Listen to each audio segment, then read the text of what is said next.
Good evening. Welcome to Points of Culture. I'm Kate Geiger, Director of the Indiana Free Library that is bringing you this program. Tonight we will explore the art and craft of Pysanky, which is very timely this week as we are coming into the Easter season. We have a delightful program offered by Jolene Malloy Biesenbach, who is taking a break from a very busy life with her infant to bring us this joyful expression that is a family tradition. The Points of Culture programs are grant-sponsored through the Pennsylvania Humanities Council and allow the Indiana Free Library to draw out many different expressions of culture in and around our community that may have gone underground during virus closings, but are an important expression of our lives. We are grateful to Jolene for this program and ask that you stick around after the pre-recorded session for a live Q&A session with Jolene. Feel free to post your questions in the Q&A at the bottom of your screen during the program. And I thank you for being here this evening and enjoy Pysanky Eggs. All right, hello, I am Jolene Biesenbach, and I am here today to share a part of my Slovakian tradition, which is the art of Pysanky making. I'm going to start off with just introducing a little bit about myself before we get into how I create all of these eggs. So I'm Jolene, and I am an artist. I went to school for art, ended up in graphic design and photography, and now I work in the advertising world in New York City. But as a hobby, I have been doing the art of Pysanky making ever since I was a little girl. So my grandmother, who is Slovakian, her family came from Eastern Slovakia. She initially introduced me to it, and she always had these eggs. And I brought a lot of different examples. Some are painted, and some are a wax resist that I'll talk about later. And she always had these around her house, and I remember playing with them as a little girl and like looking at them, sorting through them. And one year she and my aunt got me a bunch of supplies, and so I just started working on it myself, like looking through all the books that they gave me, and they really encouraged me. They took me to a lot of cultural Slovakian festivals where I could get inspiration and see what like these eggs looked like. And so over the years I taught myself and got a lot better at it. So just to go over a little bit of what Pysanky is, it's an Eastern European tradition of egg dyeing during the Lenten season, right before Easter. And it uses a batik method, which is using wax to resist a dye. So you start out with just a plain white egg, and then using a tool called a kistka, which is kind of like a pen that draws wax. And these are pretty traditional. These are manual kistkas that you put a little bit of wax in this well, and you put it over a candle, you heat it up, and then you literally just draw with the kiska. And Pysanky, the name Pysanky comes from the word pisati, which actually means to write in Ukrainian. What I use now is an electric kistka, so it's actually hooked up, and I don't have to use a candle. It just makes it a little faster, a little more consistent. But I have seen some of the most beautiful eggs I've seen have been made with these just simple traditional tool. So you take the wax and you write with it, and then once you get the design that you want, you dip it into a layer of dye, starting with the lightest color of dye, and then going to the darkest. And so you just do layers and layers. So you dip it into maybe a yellow, and then I'll draw with wax on top of the yellow, and with whatever I draw will remain yellow. And then I'll dip it into a darker dye, kind of like a purple or a black, and then at the end you melt all the wax off, and the most vibrant like colors are revealed at the very end. So that's a general method of what Pysanky making is. A little bit of history is that it actually predates Christianity. It's archaeologists have found remains of not eggshells because they're so fragile, they've all crumbled, but pieces of little painted ceramic egg shapes, and with these really distinct patterns on them. And so they have, they think that Pysanky have been being made like in pagan times, originally starting as like a rite of spring rituals. And these eggs are thought to, you decorate them with symbols, and then it imbues the egg with magical powers that then like ward off evil spirits or give you protection or fertility or wealth and good health. And then as Christianity became the predominant religion in the region, they kept all those symbols and then readapted them for Christian meaning. And so there's a lot of symbols that originated in pagan times but then now have Christian meaning. Like the sun god was a really important figure and is now, you can actually, this is a good example of the sun, which was originally a sun god, but it is like probably one of the most predominant symbols on Pysanky making, and it symbolizes strength and life. So there's also really interesting symbols that, there's a lot of geometry in Pysanky making, and so you can see, what's a good division? These are some of the ones that I've made, and this is a really intricate geometric design, but this is called an eternity band, and it's a never-ending band. It wraps all the way around the egg, and so that it represents everlasting life, immortality. These little fisher net, this netting, also kind of represents a harvest time, like harvesting of fish. But then in Christian times, also the spiritual well-being of someone. And this is also a nice representation of the sun god, which also represents the cross now. There's a lot of floral and plant motifs as well, and that's meant to represent a good harvest, a lot of prosperity, and a lot of like animal motifs. So this is a kind of a modern design I made with a butterfly, but more traditionally are farm animals like chickens, which are hens are representative of fertility, stags are a representation of wealth, and then all these plants like ferns are also symbolizing harvest, a good harvest time. And so what people do is during the Lenten season, they make a lot of these eggs. It's usually, typically it was the women, all like the mothers and the daughters of the house, would spend those 40 days of Lent making these eggs, dozens and dozens, and then they would give them to their friends, their family. Some would be buried in like the hen coop so that they'd have a good like harvest of eggs. Some would be buried in the fields for a good harvest. So these eggs were meant to bring good luck to people and good fortune.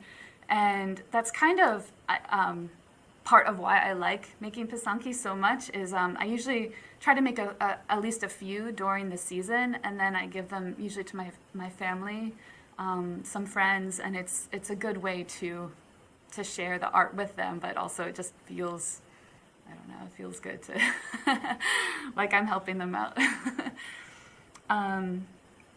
So some of the other, there's a lot of other symbols in here, and I'll talk about them as I go through some of the eggs. Like these little wave patterns are represent the water god, originally like in pagan times, but now it just represents water. Some of the styles of traditional Pysanky are really stylized, so you might even have a hard time realizing what they're meant to represent. The flowers can be really stylized. These are like supposed to be little stars. these dots here, dots can, again, like in pagan times, they represented seeds or eggs, but then in Christian times, they're representative of the Virgin Mary's tears. Just another example of how symbols have been readapted into this new time. Another interesting thing about Pysanky making is that it started in Central and Eastern Europe and then was carried out throughout the world as families immigrated to different regions. But during the Soviet regime, in Ukraine at least, they banished the whole art form, all of the making of Pysanky, and even destroyed a lot of Pysanky in museums. So during that time, it almost went extinct, but then was preserved, in other regions of the world. And so now there's kind of been a resurgence of modern Pysanky. And so it's really cool. There's great stuff on Instagram and Facebook now of people making Pysanky and using a lot of like modern motifs, a lot of different kinds of modern dye that you wouldn't see. Traditionally, this is like a pretty traditional representation of color, like the red, the yellow, and the black. But I started to get a little non-traditional with these pastel colors in recent years, which have been kind of a fun way to evolve the art of it. So I'm going to give you a little demonstration of how I do this, and because I would highly encourage, if you're interested at all, you can get a Pysanky making kit online for maybe $20 or $30, and it'll come with a kiska, some wax, the dye, and I really encourage you to try it. You can do it along with me or reach out to me, and I'd be more than willing to help walk you through this process, because I find it really gratifying. So you can just start with regular chicken egg. Traditionally, they are not hollowed out. Traditionally, you would do it on a full, fresh farm egg, but and technically they'll dry out, and I have a few that are dried out, but I think they're better. It's safer to preserve them if you hollow them out first. And it's best to start with farm fresh eggs.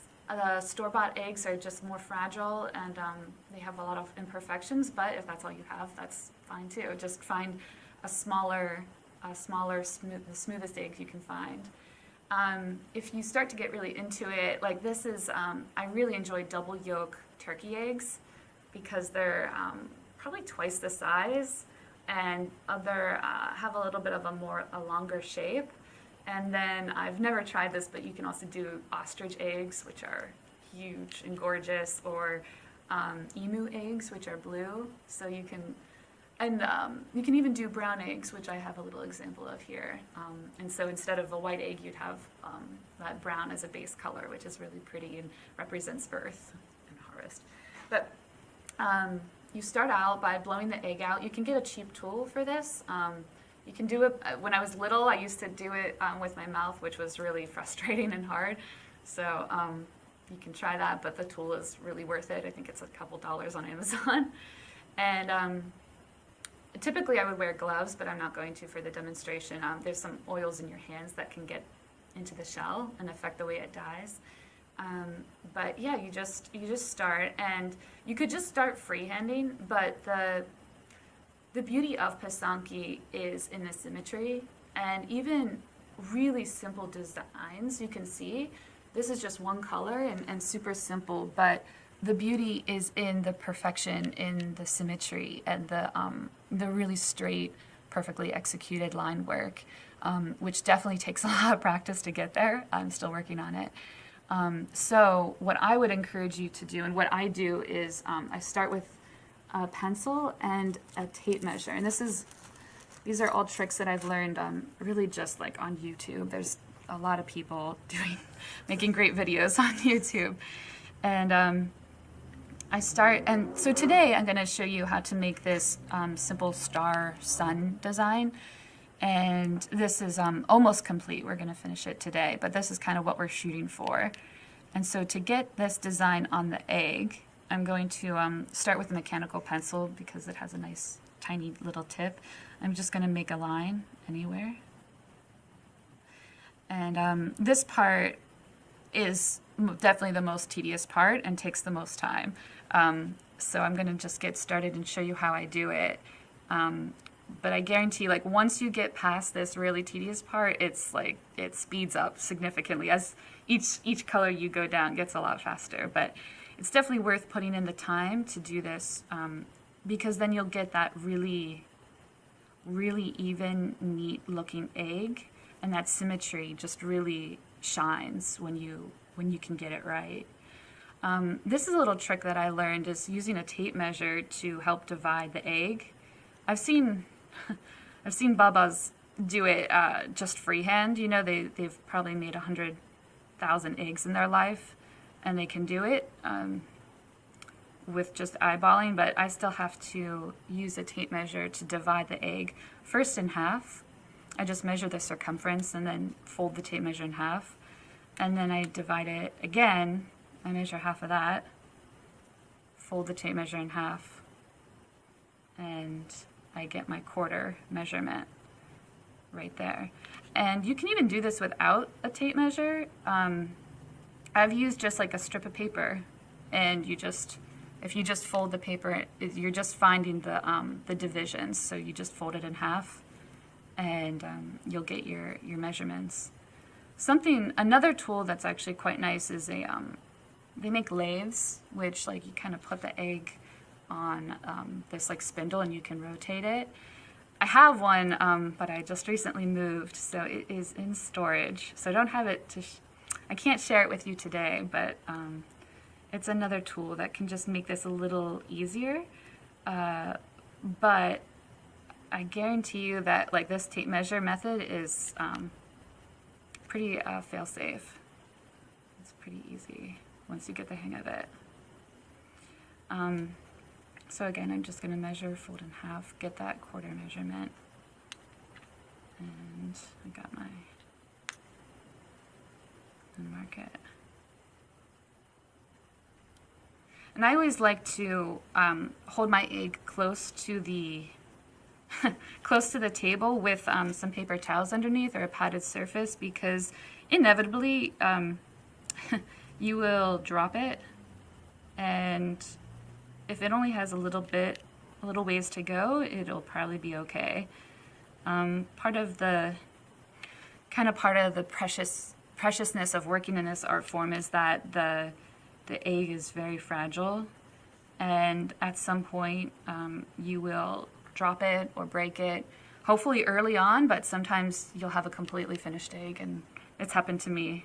You just drop it and it breaks, and I don't know, you just have to kind of be okay with that.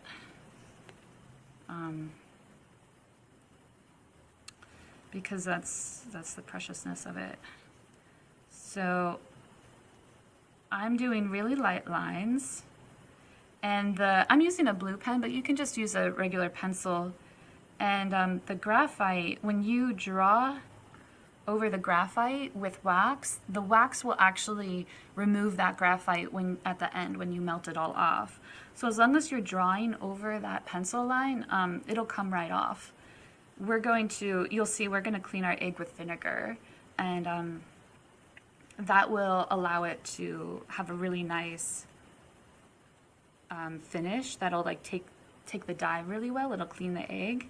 So right now what I'm doing is I'm measuring the length of the egg now, and same trick, this is the length. I'm just going to fold it in half to find the very middle of the egg. It's right here. Oops. Measure again from the top, and right here is the middle of the egg. And so now I'm just going to make a few more measurements. Oops.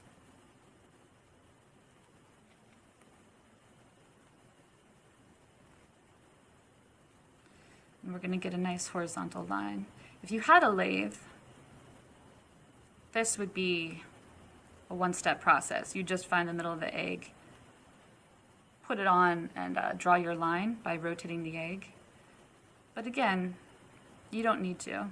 you can do it with your with just your hands, measuring it. Okay, so now I have my measurements all around, and just really lightly. You don't want to press too hard, because the graphite, if you do press too hard, the graphite will get stuck on there. And you want to just go nice and smooth movements. And it takes a little bit of practice to draw on an egg, because it is so because there's like a circularness to it. To get straight lines, it's sometimes an optical illusion that you have to create. So it takes a little bit of practice, but one thing that helps is you mark, if you know where you're going, you just gotta like keep your eye on where you want to go. So this is where I want to end up, and I start here. Sometimes I do like a little practice run with my pencil, and then I go like that, and then I get a nice straight line. And you just aim for the mark where you want to land. And so right now I'm doing this really basic division. And a lot of Pysanky, they have a lot of reoccurring divisions. This is a really basic one, just dividing it into 6 or 8 quadrants. There's some symbolism even in divisions, though, because there's an egg that has 40. It's called 40 triangles. It's actually 48 divisions, but it's called 40 triangles, and it represents the 40 days of Lent, or even the 40 days that Jesus spent in the desert fasting. So even like the number of your divisions can have a symbolic meaning in Pysanky. And once you get these divisions down, it kind of allows you can kind of start doing whatever doing whatever you want. You can follow a pattern, but like I said, as I started doing Pysanky more and more over the years, I started taking a lot of artistic liberties. As you can see, kind of like in these more recent, I use traditional divisions, but then the motifs are they're floral, which is traditional, but they're not quite as stylized as normal Pysanky. They're pretty modern. So you start to mix and match, and there's a lot of liberties you can take. It's really interesting what people are doing now in modern Pysanky making, getting really detailed, more lifelike representations on the egg, which is pretty incredible. It's pretty incredible what some people can do with this method. But you see, now you just have a basic division on both sides. And today we're going to keep it really simple with just our star sun pattern. But normally I would put like a band along the edge too. Because I like the way that it looks, but also, yeah, you can see like here, these bands like this, because again, it represents everlasting life, life after death, immortality. So now I'm going to make my star, and again, I still use my tape measure. It's been, and it's really helpful to me, and as you get better, you probably won't need it. But if you really want those nice, perfect, symmetrical designs, it really helps you get everything really perfect. So right now I'm just measuring out my star points. I just picked a measurement that looked good on the egg. Depending on how big your egg is or the shape, you might need to adjust your design a little bit.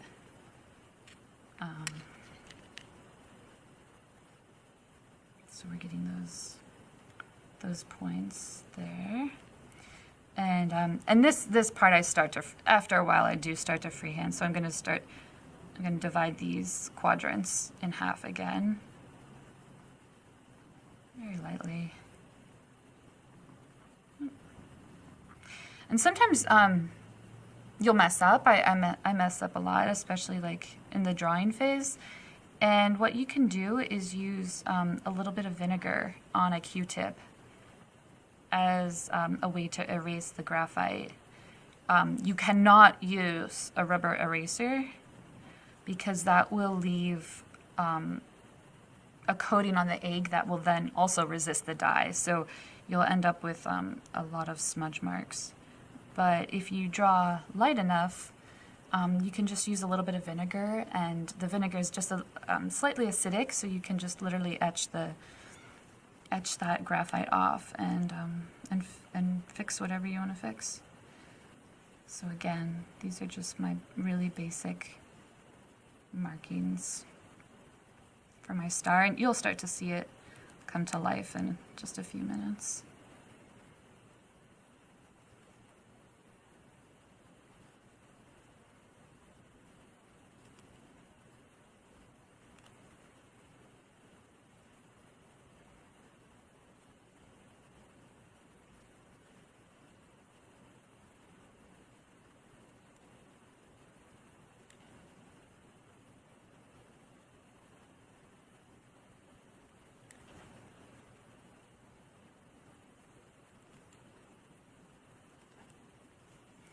Here comes the fun part.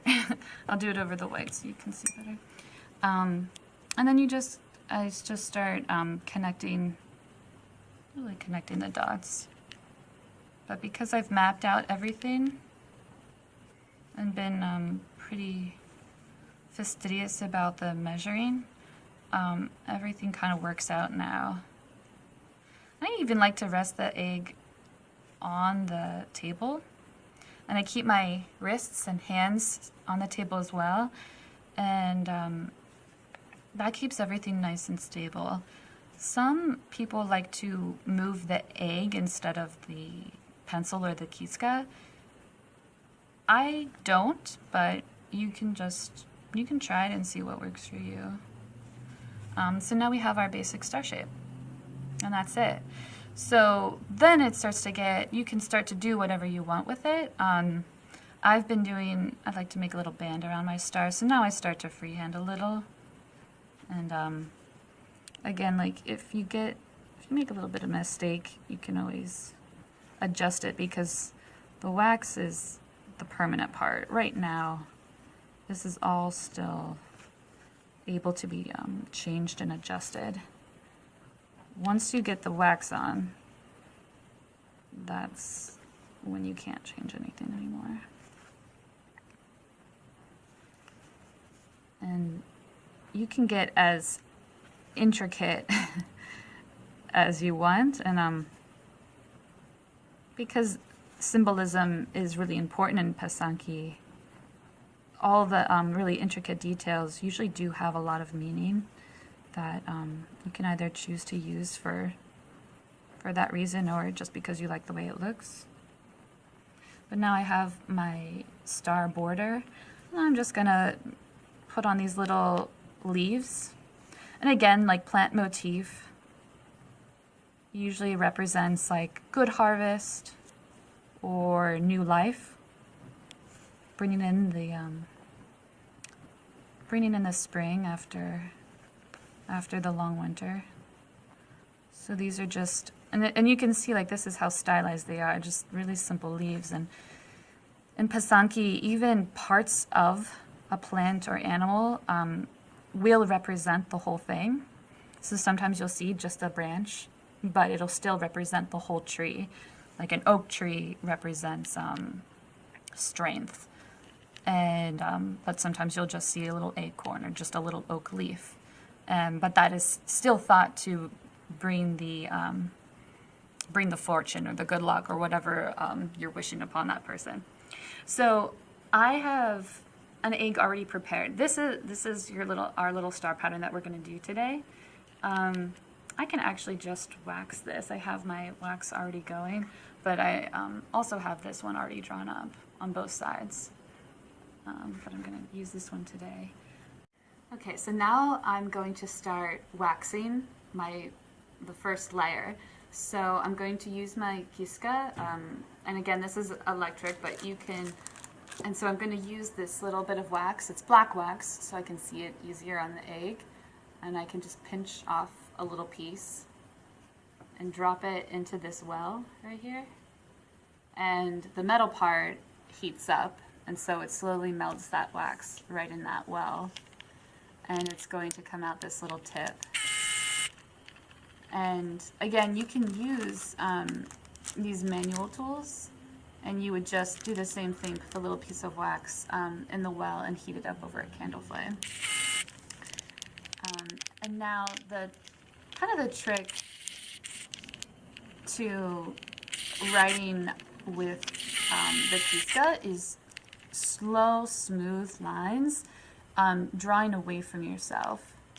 So again, I like to hold the egg close to the table or really on the table, and I start and I draw away from myself in a slow, smooth way. And when you're drawing on a white egg, you can really see what you're doing.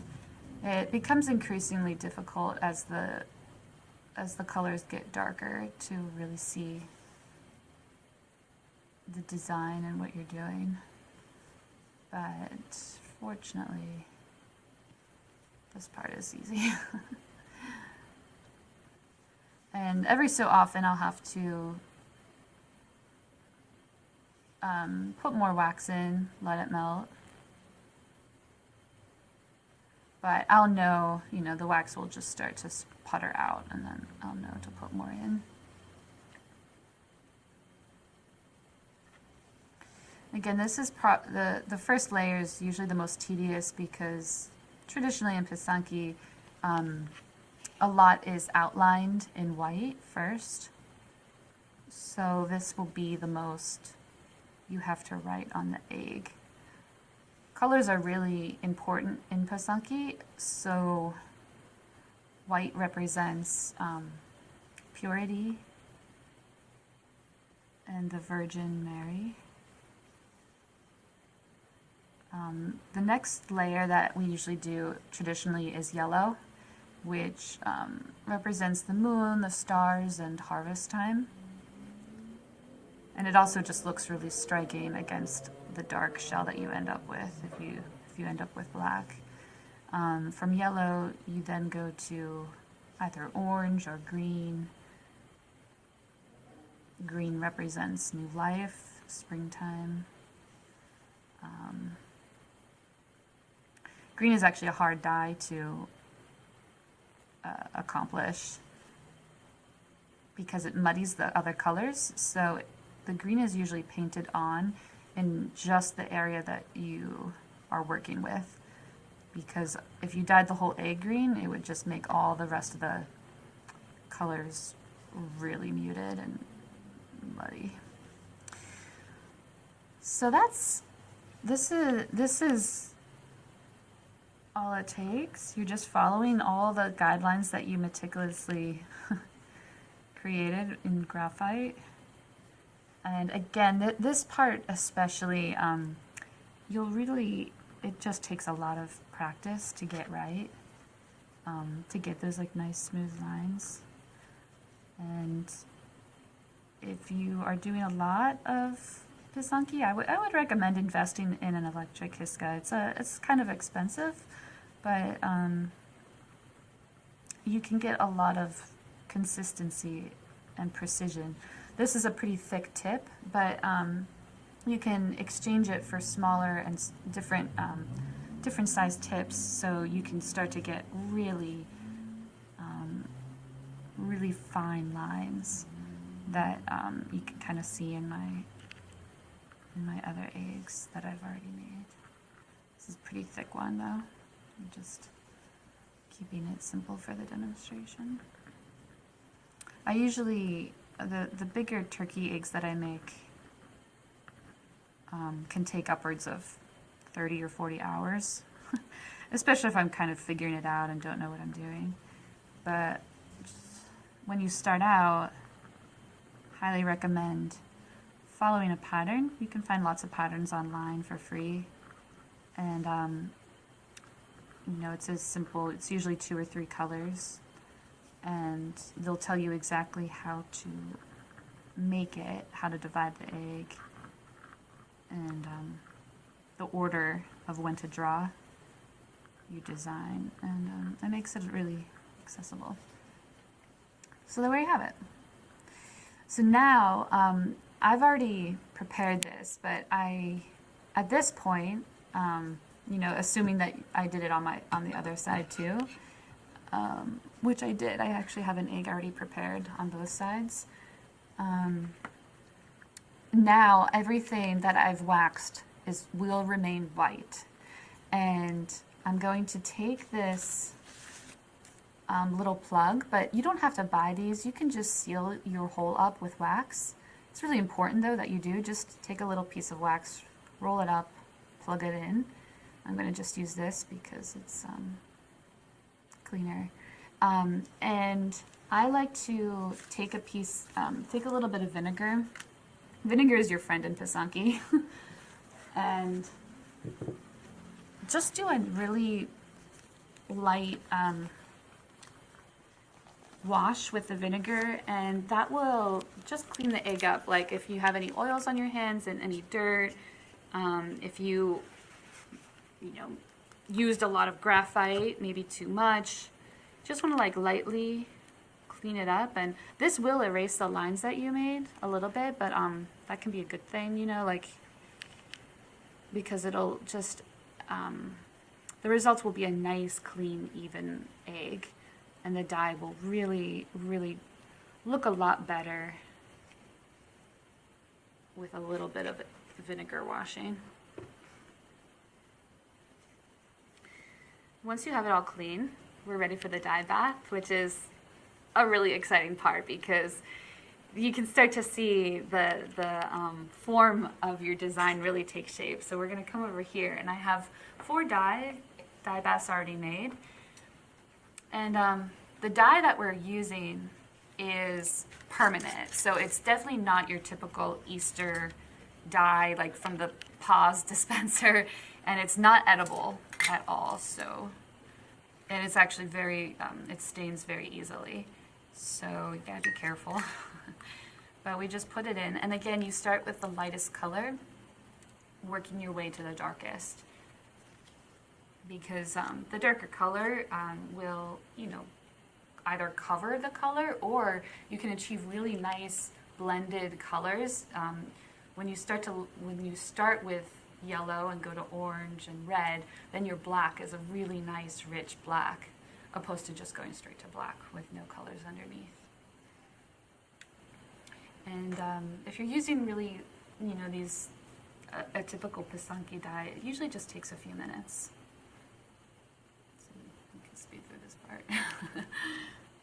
But oh, actually, yeah, I already prepared one. So yeah, I'm just gonna pull it out, and you can see already the dye really taking shape. And again, everywhere that you see wax will be white. And now, once this dries, you're gonna just take it out and let it dry. And you want your egg to be completely dry before you go on to the next layer. So I'm gonna set this over here, and I already have one. I already have one that's completely dry. I let this in a little bit longer, so it's a little bit darker than this color. And you can start playing around in that way too with the colors. And now I've lost all my guidelines, but that's okay because I've practiced and I kind of know what I'm doing at this point. If you can't draw graphite on top of the dye because then it will show. So unfortunately, after your first dye bath, you you then have to freehand it. So I'm gonna start it with this center.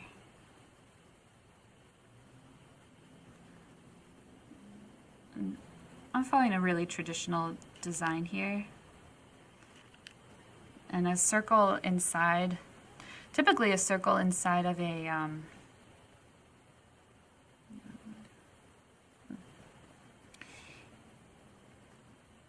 inside of a triangle represents the eye of God.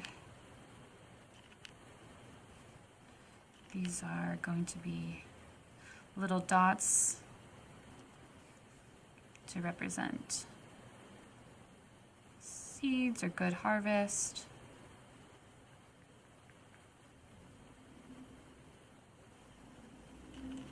And again, everywhere that I am now writing is going to remain this beautiful yellow color. So you really have to use your imagination as you go, because it's not, the colors look really dark right now because the wax is covering them. And then at the end is the big reward when you see design.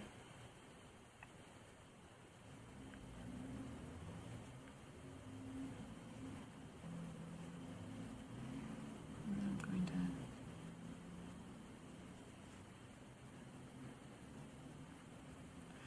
you'll notice even in this demo, it's I'm making the same design on all these eggs, but I can't help but start to change it up a little. So you can go as traditional as you want, but there's a lot of room for your own interpretation and your own hand at this. You might start to really like certain kinds of designs or certain kinds of colors.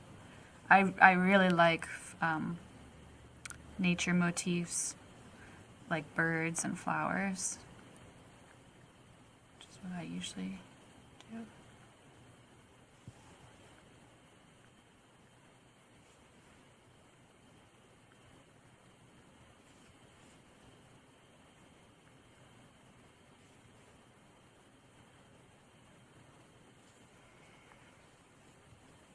So you can start to imagine everywhere where I'm writing is going to be yellow. And these little parts are going to look really nice against, this part is going to be completely black, and so this yellow is going to really pop against it.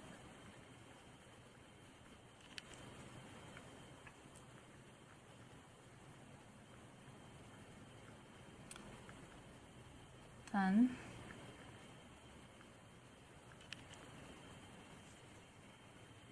So once you're done writing everywhere that you want to keep yellow, which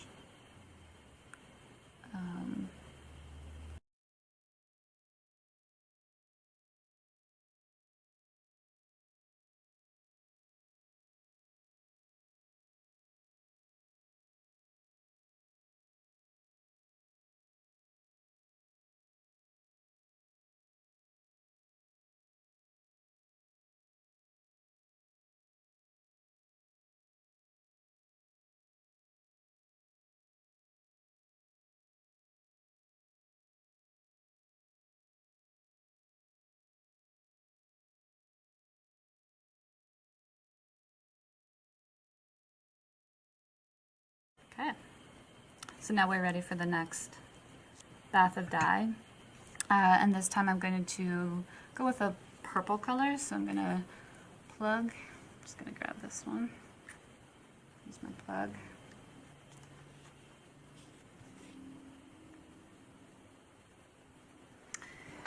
We're going to go over to plum. And really, this is just the most exciting part. Sometimes it can be frustrating because, especially if the egg doesn't take to the dye very well, and it can be a little disappointing, but more often than not, it is pretty stunning to see.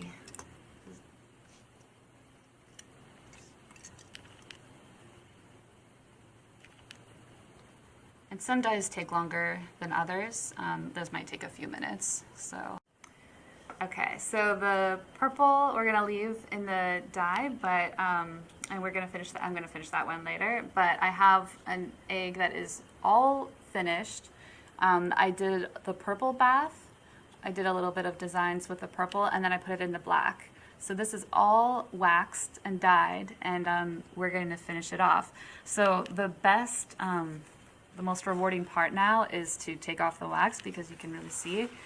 So I'm going to start with a candle, and this can be a little bit of a nerve-wracking process because you want to get the wax close to the candle, but not too close because it can burn. It can create a lot of soot on your egg that will be impossible to get off. So you kind of have to find the right zone where you want to gently melt the wax off. This is the traditional way of doing it, but I actually prefer to use the oven. I just put the oven on at the lowest possible setting. I think it's like 100 or 150, just for a few minutes, and it'll melt the wax off, and you don't have to worry about the candle burning it. But you see the wax will slowly melt, and you just take a paper towel and wipe it off. And you can already see how bright the colors are now underneath that. And so then you just keep going. And it can also take a little bit of time to do this because you don't want the candle getting the egg too hot. But you can kind of, if you look at it at an angle, you can start to see the wax bead up when it turns to liquid, and that's when you can just wipe a little bit off at a time.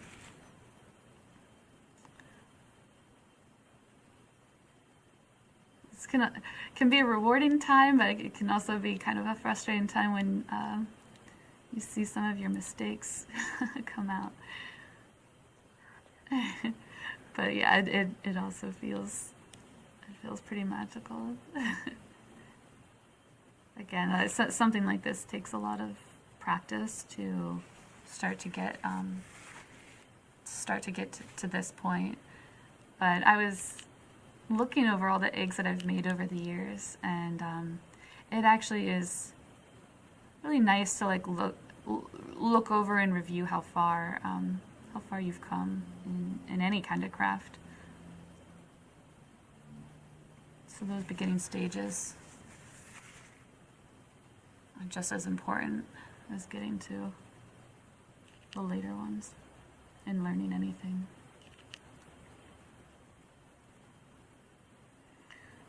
The more intricate design you have, the more wax you're going to have, so the longer it'll take, which is, again, why I prefer using the oven, because it can heat the whole egg evenly and just kind of speed up the whole process. Some other people use craft guns or like hair dryers. I've never tried that, but you could, and maybe that'll work for you.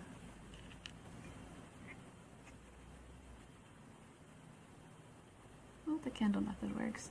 You also want to make sure that your egg is completely dry. So, you know, I would give it a day or two after you're done dyeing the egg. If you put it over a flame or in heat, when it's still wet, that dye is just going to bleed and smear everywhere. It'll make a mess of your design. So it's best to actually, in between every stage, let your egg dry completely, so that you're not interfering with the design. But now you can see, and I'm gonna scrub. You can see a little bit of my blue pencil, but if you just rub it a little bit with that wax, it starts to come off. So a little bit more rubbing, and the last step is a varnish, which I'm not going to show you here because of the fumes, but after you remove all the wax from your egg and let it dry, and you're pretty sure it's clean, you can use a polyurethane. A spray polyurethane is best, and you several thin coats of a spray polyurethane will make it super shiny. If you want, you can get matte as well, and it'll protect your egg for years and years to come. These dyes are sensitive to the light, so if you let them under UV light, any sunlight, over time they'll start to fade, but that polyurethane will help protect them.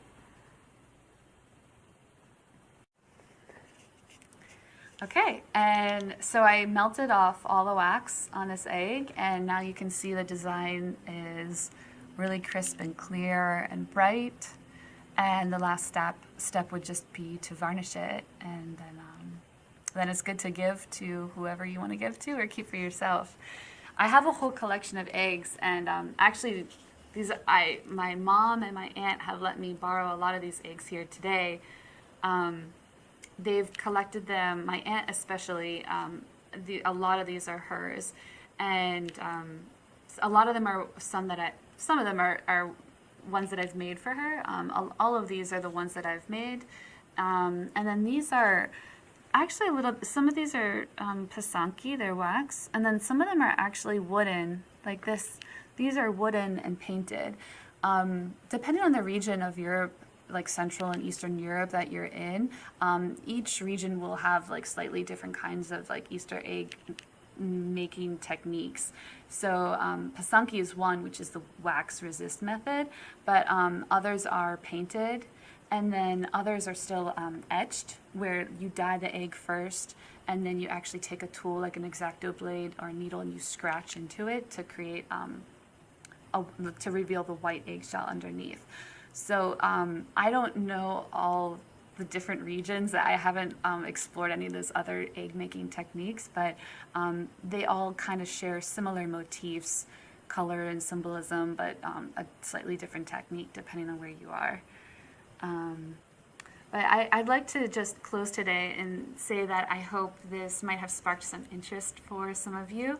I encourage you, if you're interested, to try it, because it's a lot of fun.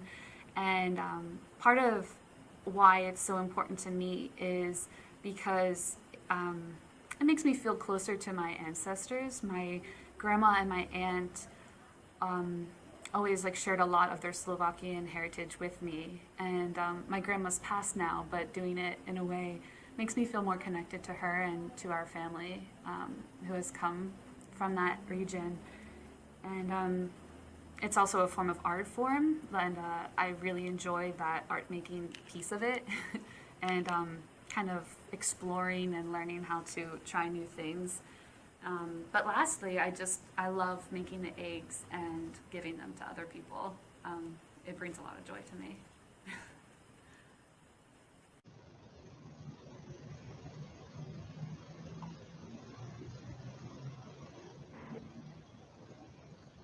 Hello, Jolene. I'm here. Hi, Jolene. How are you doing? Good. How are you doing? Good. That was a wonderful session. I really enjoyed it both times. Thank you. Hey, there's a question from Celine up on our Q&A, and she wanted to know if you researched the meaning of the symbols when you were designing your eggs, and especially if you were planning to give them as a gift to friends or family. Oh, that's a great question. When I first started, I followed a lot of patterns, so I didn't really even know that there was meaning associated with the symbols. I just kind of did what looked interesting to me. But as I learned more about Pysanky over the years and learned more about the symbols, then I did start to put some imagery on the egg that I wanted for that person. So for instance, my mother, when I made egg for her, I did a lot of birds for her. She's very musical, and it's just, she reminds me of like a light feathery bird, like a songbird. So I did a lot of birds for her, and I put these, she plants a lot of flowers in her around her house, and so I put these pansies that always reminded me of her. So that's one thing that I started to do later in my years, and it's enjoyable to work on an egg specifically for a person, because then I find myself thinking about that person a lot as I'm making the egg, and it can be a nice form of meditation. Very contemplative. Yeah. Yes, and knowing your mother, I think, with her love of music, that's a very good symbol. Yeah.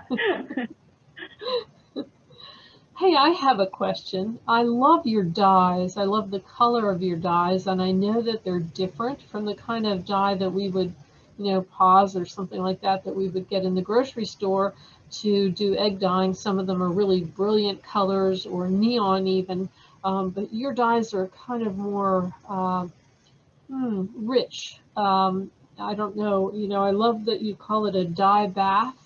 So, you allow the dye to really soak into the egg. And I'm wondering, where do you find those kind of dyes? It's a different dye than people normally use for egg dipping and things. Yeah, so I've been fortunate to always live in some big cities like Philadelphia, New York, and I've always been able to find a Ukrainian store. So I would go to these like Ukrainian stores and they would have all the supplies. But if you're in a smaller area, like you can now find them online. There's a great website. The website's called Ukrainian Egg Accessories, and they sell all these different kinds of dyes that are, like you said, like a lot richer in color. Yeah. Traditionally they were made with like onion skins and beets. But yeah, right now, you can find them online on a few different online stores. But definitely, I would search for specifically Pysanky or Ukrainian dye, and then you'll get those rich colors. Oh, I love them. They're just beautiful. Yeah. One of the things you said that I just loved is you said sometimes you're creating an optical illusion and you just have to create it, which is, you have lines and symmetry on an egg, which is, well, it is symmetrical, but it's a different kind of plane. So it's just absolutely beautiful, but you do create an optical illusion. I like the process, but for a starter, if say I'm an 8-year-old and I wanted to start somewhere, what would be a simple way to go about that? I think a simple and a very appropriate symbol is the cross. And because you're dividing the egg first vertically and then horizontally, and so once you get your vertical and horizontal lines that are just dividing the egg in half both ways, you can kind of add any kind of embellishments you want, and it's kind of a good starting point, and then you can take it as far as you want. Great. And it represents, Christ and the cross for Easter. I guess that would be an easy way to go, and then you can embellish if you want to. Yeah. There's a couple other questions here, and one is, have you ever tried to use vegetables and things like that to make your own dyes? Surprisingly, I never have tried that. I say surprisingly because I like to cook and combine all sorts of concoctions. But I never have, and I think I would be worried about the permanence of those dyes. But who knows what I might try in the future, but nothing yet. Yeah, boil some beets. Yeah. So, what's your favorite part of making an egg? Oh, my favorite part is actually watching how much I've improved over the years. I started when I was a kid, so I have my mom has kept all that, and my mom and aunt have kept all the eggs I've made, and I can appreciate all the work that I've put into getting better at it, and I feel pretty proud of myself for where I am right now, and excited for the future. They're absolutely beautiful. And I love how you combine the new and the old symbols, and the tradition and giving them new meaning. I am wondering if you have ever just created your own symbol, because I know you to be artistic. Just created your own symbol, or if you have a favorite that you like to work with. I have made a few eggs for myself, and they are a little different than all the other eggs I make for people. And they're not like necessarily new imagery, but I really like this old pottery, like from the Mycenaean era. It's like it's octopus pottery, and so I made an egg with an octopus on it, and I made an egg with a skull on it one year for myself, which is something I would never do for someone else. So yeah, I think I make a little stranger kind of like eggs for myself than I do for other people. Actually, you might find some people who really won't like that sort of egg. Yeah, that's true. Well, I have so enjoyed this evening. I don't know if we have any other questions from the audience, but I don't see any put into the Q&A. So I just really thank you. This has been a delight, and I do understand better the preciousness of the eggs that you say it's the preciousness of the process. I really appreciate that.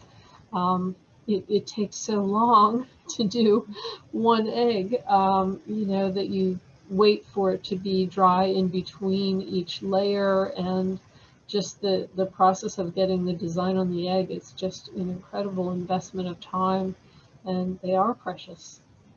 Yeah, I think that's what makes them so enjoyable. Yeah, I can see that. Well, thank you so much. And I really appreciate that you not only have shared this art and this craft with us, but taken time away from your young family and given us a very precious evening. Thank you so much. Oh, thank you. It's been a joy to share this with you and everyone. And enjoy the rest of your evening. Thank you. And thanks, people, for joining us for the Points of Culture tonight. And look for other sessions of Points of Culture on our website, www.indianafreelibrary.org. Thank you.